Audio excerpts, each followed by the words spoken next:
À 56 ans, un anniversaire qu'elle a fêté ce 15 février, Axel Red compte déjà 30 ans de carrière en tant que chanteuse. De sensualité à Manhattan Kaboul en passant par Parce que c'est toi, sa voix suave a bercé toute une génération avec des tubes mythiques.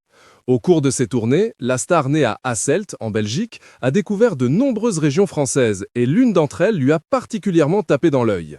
Elle y a même acheté une propriété en partage avec des amis.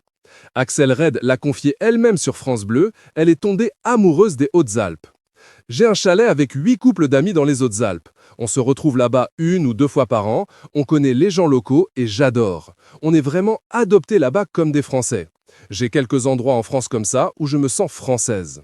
En hiver, elle ne skie pas et reste à l'intérieur, mais en été, elle profite. Tu découvres tout ce que tu ne vois pas en hiver. Les animaux, les marmottes, c'est magique. Tu apprends tellement sur la vie. J'aime beaucoup ça. En fait, je crois que j'adore cette région.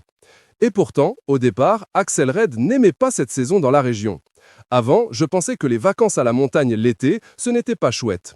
J'aime bien me faire belle en été, me sentir jolie, tout ça. Et à la montagne, on est tout le temps en short, avec la casquette. Mais en fait, c'est magique la montagne l'été.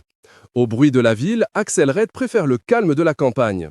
Je vis dans une ferme à 20 minutes de Bruxelles. J'ai des vaches, un potager, mais aussi un studio pour travailler à domicile, confie la mère de Janelle, 24 ans, Gloria, 20 ans et Billy, 18 ans, dans Télé 7 jours.